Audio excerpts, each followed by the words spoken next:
it's my pleasure to invite all of you and to host Jayant Sinha for this town hall. Jayant, if you will.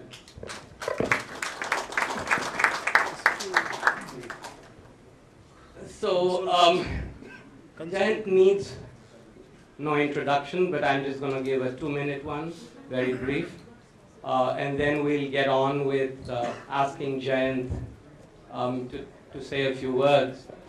So Jayant, well, what can I say?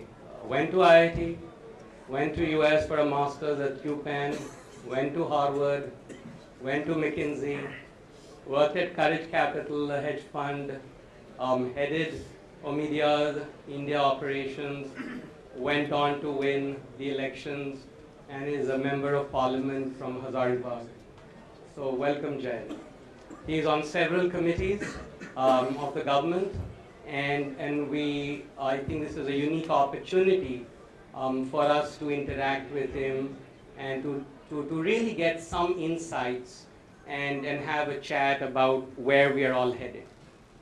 Jen suggested we do a town hall format, and I thought that was a great idea, only I wasn't exactly sure what a town hall format is, and we do it in our offices. So I went in Google and said, what's a town hall format? And you know, and like everything in America, it's well documented. And there were 8-page articles on how to run a town hall, and there were 18-page pieces on how to run a town hall.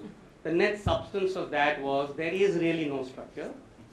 Okay, and it said things like the moderator has to be a little intelligent, which I'm assuming, which is, and the speaker has to keep the people engaged, and we have to keep time, blah, blah, blah, blah, blah. So the only thing that was of value there, which I'm going to enforce or ask Jayant for, is they said in a format like this and time like this, allow the speaker 18 minutes, I don't know where that comes from, but 18 minutes to speak, and the rest is question and answers. And the whole idea of this is to have informal chat, where Jayant will talk about just about anything, but in specific, where the country is headed, what the economic philosophy, I don't think we'll get into policies, but what the economic philosophy of this new government is. I think nothing could be more relevant, and in fact we have stolen a phrase from the BJP, and it's up ki baar disruption. And so I'd like to hand it over to Jayant to kind of put some opening thoughts, get some advocacy, do some, telling us about what to expect in the next 4 or 5 years, what's disruptive, where are we headed, and then we'll open it up for an informal chat. Over to Jayant. Thank you, Navyog. I'm very glad to be here, and you note my style is very informal, like in a real town hall, as opposed to standing behind the podium. First of all, I must say I'm thrilled and delighted to be here. Right? This is home for me. As many of you might know, I was a charter member at TiE for a long time in Boston, and thereafter as well in India. So this is obviously home for me. I've spent a lot of time doing venture capital, doing investing. So I really relish being with you all. As you can imagine, it's slightly different from the usual crowd I'm in, right? So it's a pleasure to be here. Now, what I thought would be helpful, interesting for you all, is to give you just a quick context. What's happened, and why is it that we are actually going through a major disruption in India? Ab ki baar disruption? Well, you've got disruption. So let me tell you a little bit about that, and I'll spend maybe 10 minutes on it, no more than that, certainly not the 18 minutes. And then you guys fire questions at me and ask me whatever is on your mind. I think those are the most engaging and interactive sessions when you all ask me questions. You game for that? Does that work for you all? Terrific. Okay. So ab ki baar disruption. Well, we got disruption in May, folks. We got serious disruption in May. Because what happened in May is something that has not happened in India for 30 years and has never happened for a non-Congress party, which is that we got a majority in parliament, and to thank you, it's the people of India that you have to thank for that. All of you. You guys brought disruption. You got disruption in that. Because the fact was, as we all know, we were in a downward spiral as a country. And what I tell everyone is, think of it as the Red Queen effect. Are you all familiar with that Red Queen effect from Alice in Wonderland? So Alice goes to the Red Queen and she says, you're running very fast, but you're just staying in one place. What's wrong with you? You're just running all that fast and you're just staying in one place. And she said, yes, I have to run very fast to stay in the same place. And the fact is, in today's world, where everything is changing so fast, if you're not really working hard, upgrading your institutions, upgrading your country, you're going to fall behind. And the sad truth is with the previous government, we were in a situation where many important institutions, the economy wasn't being upgraded, and so instead of stagnating, which is what you think might have happened, instead of stagnating, we actually have regressed. We regressed. And so that was the reason why I think in historic numbers, people came out to vote and gave the BJP the support that they did. That was a major disruption in India. Now what does that mean?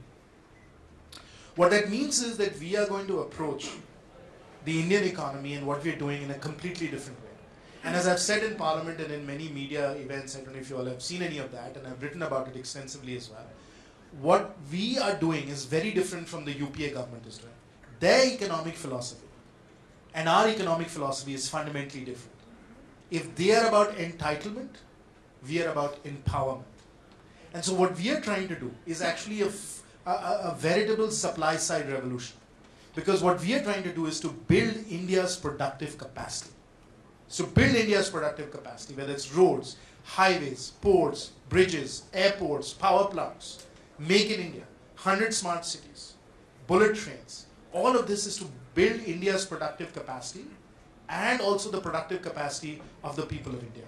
And if we do that, that's how we create Sabka Vikas. That's how we create prosperity for all, with that mindset.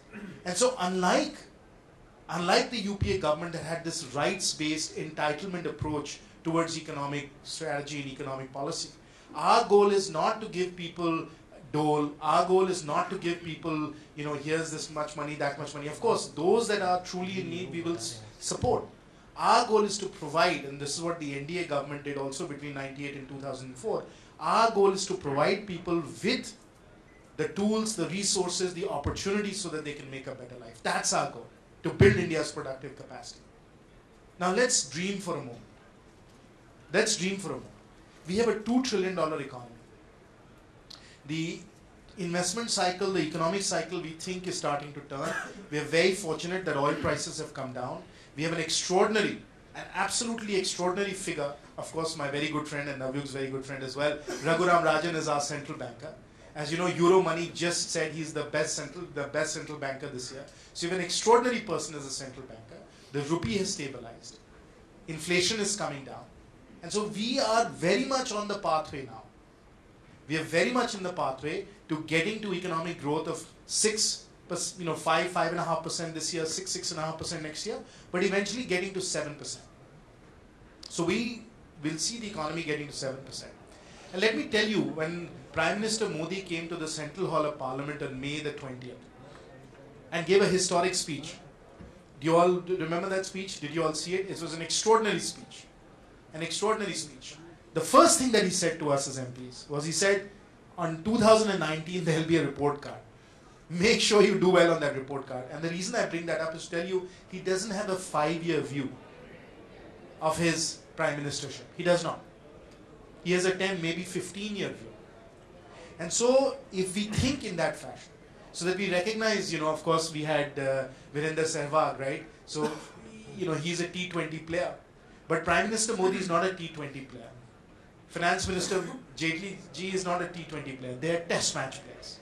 Now, of course, Sehwag's done very well in test matches as well. So, nothing to be taken away from his record there. But we are really working for the long haul. And what we want to do is we want to get the economy to sustainable 7% growth.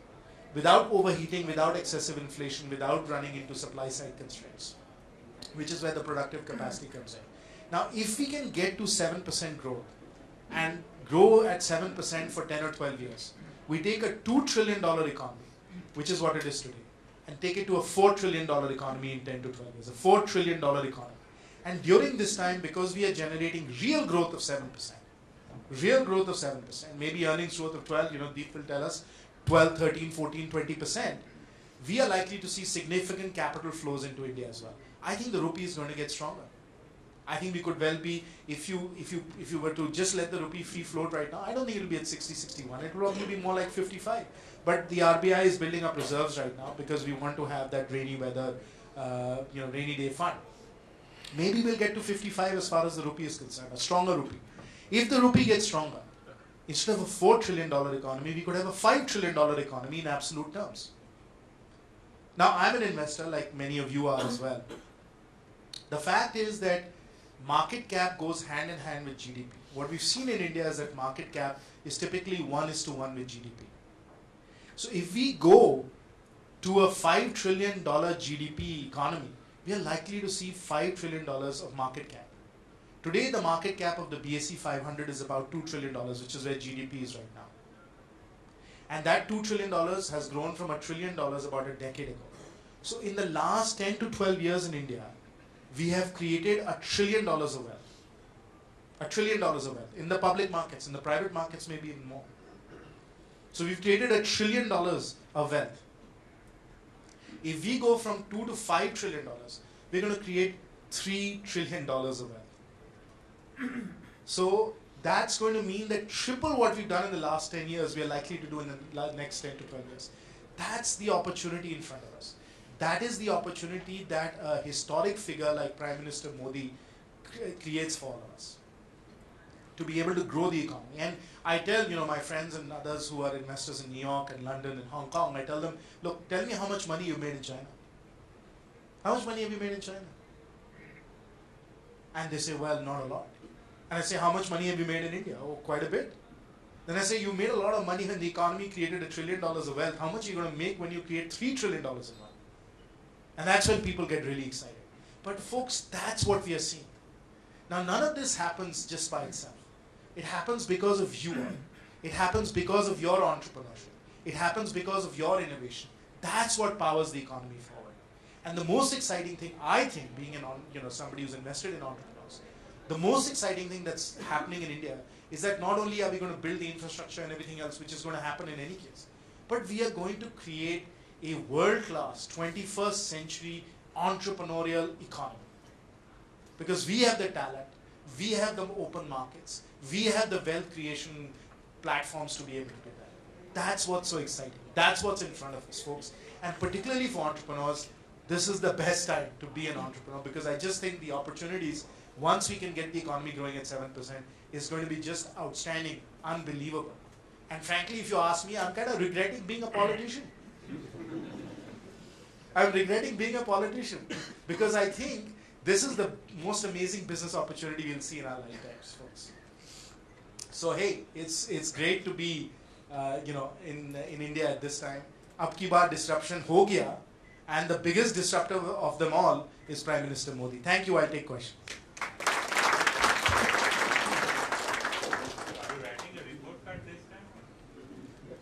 You mean my own personal report card? You said you are regretting that you are being a politician. So you are going to write a report card next time?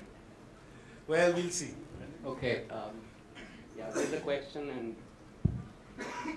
My name is Sanjeev. So, do you think, ignoring the first principles, like our foundational, constitutional first principles, like, we are still officially a socialist country, and, without private right to property, we can really, sort of achieve this vision of yours? Because are there problems like social unrest due to these first principles being violated by the previous regimes, where the constitution was amended to call it a socialist country and private property rights were removed from the fundamental rights? So do you think it's feasible this way? I think we've done it in the past, so I think it is feasible. You're right, we have an artifact in the constitution which says, we are a sovereign socialist democratic republic. It's an artifact which exists in the preamble. We all learned it as kids, as you remember. And yes, you're right, we've abrogated the right to property, which was a fundamental right. It has been abrogated. But the reality is the precedents that we have in India. The notion that you could capture somebody else's private property is protected by the courts and is protected by precedents, it's protected by custom. I don't think that's going to happen. The finance minister and the prime minister have said very clearly that we are a pro-business party. We are a pro-business party. And we are a pro-business party because we are a pro-poor party. Because if business doesn't do well, if the private sector doesn't do well, how are we going to create the economic surplus to ensure that we can bring prosperity to all of us? So we don't see any trade-off between helping businesses and working on behalf of the poor. I think there is no trade-off. It is absolutely the way to go. So in that sense, philosophically, and as the Prime Minister said, he's a Gujarati, business is in his blood, he totally gets it. So I wouldn't worry about that. I would not worry about that at all. The question here, Mike. Can you all hear me?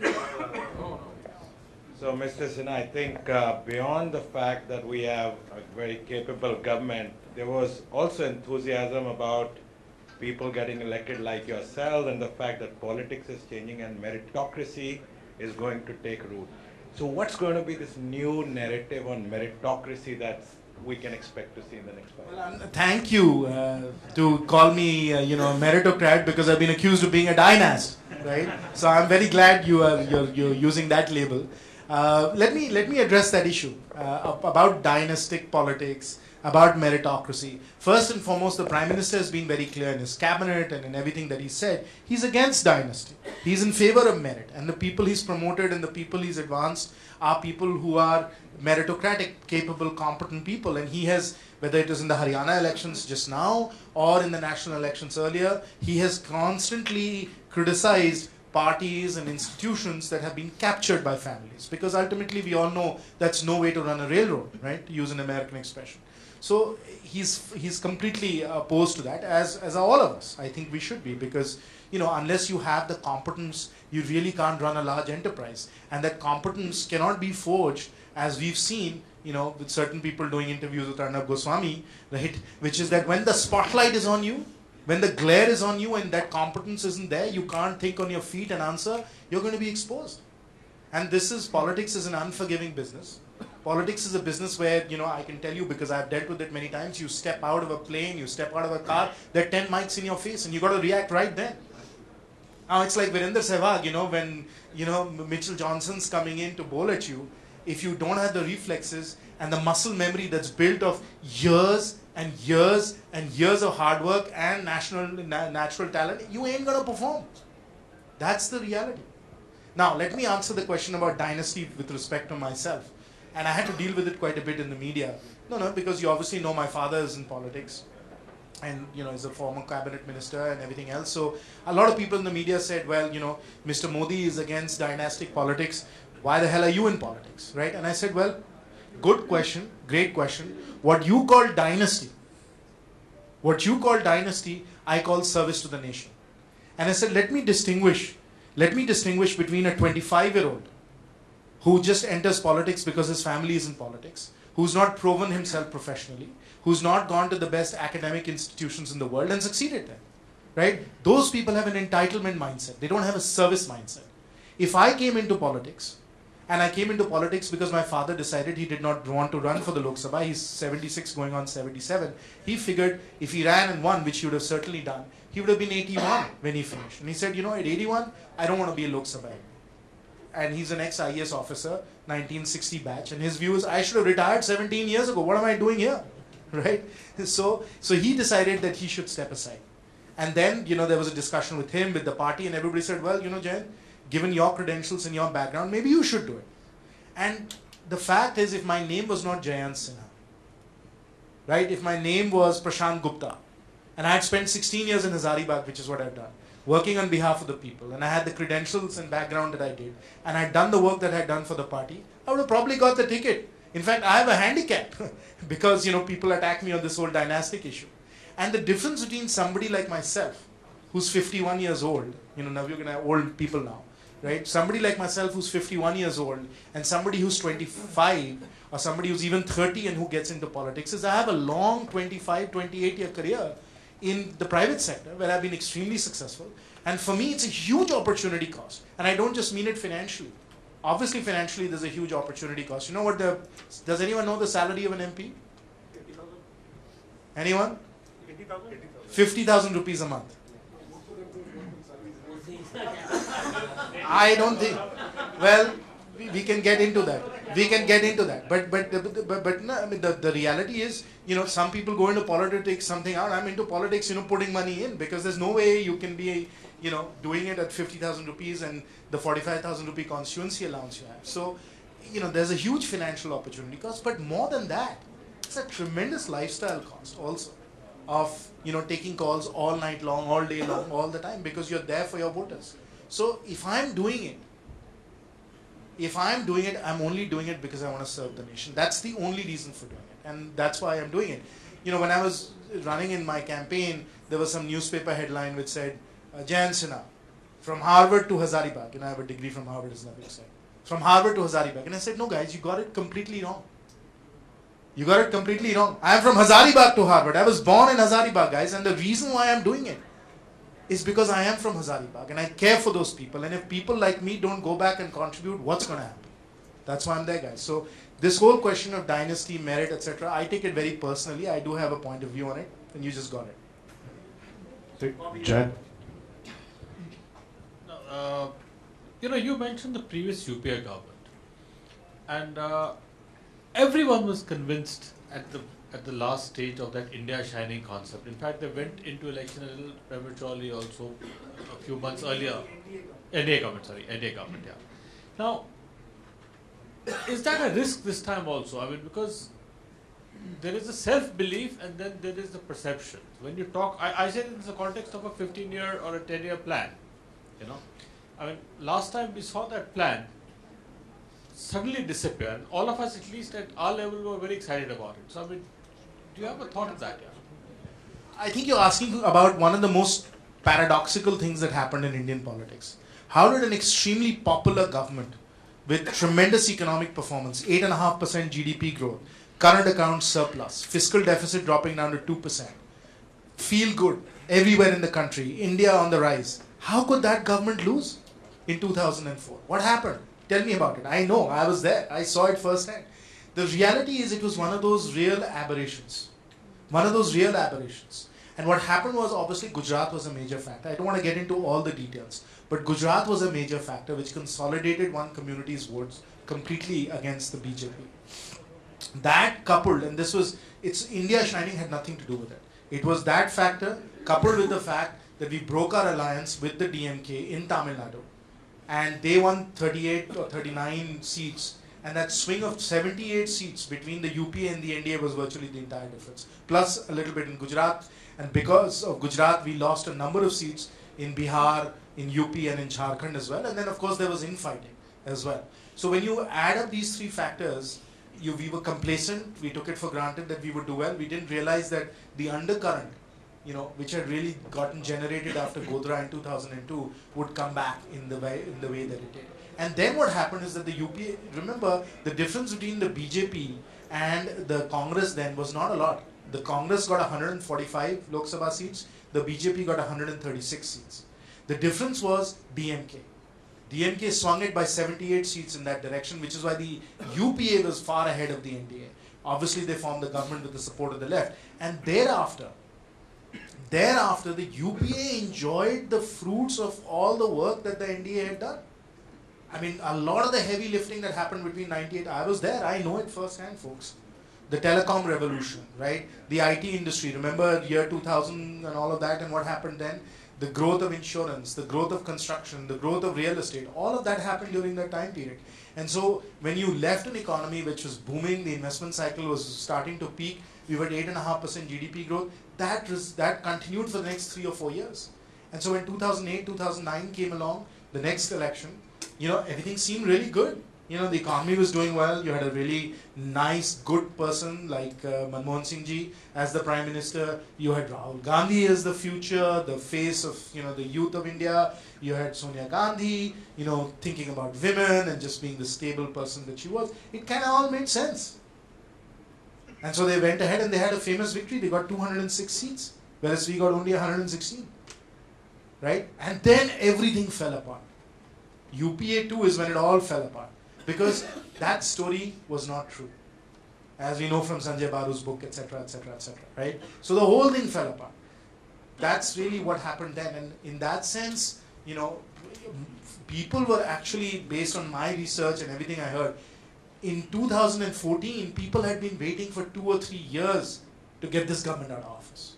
They just went into that polling booth with a vengeance saying, we are going to vote against the Congress. You don't go, folks, just think about it. Just think about it.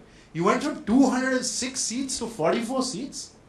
I mean, that doesn't happen in a democracy because, vote banks and political support bases are actually fairly stable. For that kind of a wipeout to happen for the Congress is incredible. It's beyond political belief. None of us could have anticipated that. And now let's see what happens in Maharashtra and Haryana to the Congress. It could be another wipeout. Let's see, we'll find out on Sunday. Hey, and so congratulations. Some of us were very glad to see people like you get to where you are, right? And You may dine us with me. no, I think you know what I mean, and it's great to see that happening. While we all like to bash politicians, I have a pet peeve against the executive because they are in some ways beholden to nobody, right? You at least have a vote bank in some ways to respond to. You are accountable to a vote bank in some ways. What can we do to the executive to get them to move? It's a great question, and obviously now that we are in government, we are seeing this. The reality is that by and large, the IAS and the senior officials are very competent, capable people and are working hard. Where governance in India falters is at the local level. It's the garbage that doesn't get picked up. It's the traffic that's a chaos. It's the building permits that are sold. That's where the problems are. And those are very deep, intractable problems in India. One of the things that people don't realize is that we are severely out of capacity. We are severely out of capacity. Do you know how many IAS officers there are? I'm the son of an IAS officer, so I know this stuff. Right? 4,500. The number of IAS officers in a district, 1.5. Average tenure, 18 months. Number of central government schemes that they're reporting on, 66. Number of vacancies in most state governments, 30 to 40%. Where's the capacity, folks? That's the capacity question. Then we have the skills question, we have the incentive issue, etc.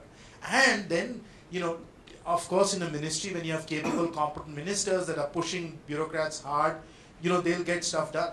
But you and I know what happens when you speak to the local MLA or the ward councillor and the ward corporator, the mukhia.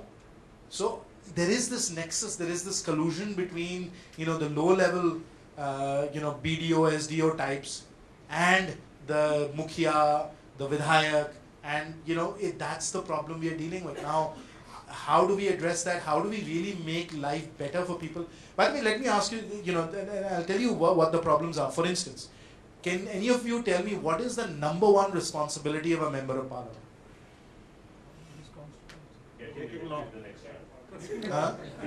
No, constitutional responsibility. What's the number one constitutional responsibility?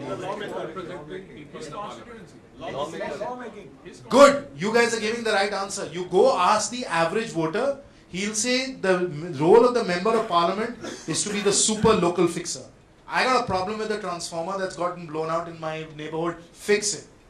I got a nully that's overflowing. Fix it. Okay? I got a call today. Somebody said, my motorcycle is in the thana. Get it out of there. So, and what are you going to tell the guy when he calls you and speaks to you about it? Are you or a lady comes along and says, "Mujhe BPL card nahi mila." Am I going to give her a lecture on constitutional roles and responsibilities? What I can do versus what the Vidhayak does, what the Delhi Sarkar does versus the Ranchi Sarkar? It doesn't happen, folks. You try to do with what you can. And until our people understand, who's responsible for what and how to keep people accountable, some of these issues will not. There's a capacity problem, there's an accountability issue, there's an understanding issue. So there's a lot of work that needs to happen at the local level to start to improve local governance. But the biggest problems in India we have are not necessarily, in the Ministry of IT or, in the Ministry of Child and Women's Welfare, etc. You have well-meaning good people there. It's when you get down to, as I said, the mukhia, the vidhayak, etc., etc. That's where things really get problematic. It's a very, very, very difficult problem. Okay, Jen, can I? Yeah, sure. Okay. When you read this book, How the Mighty Fall.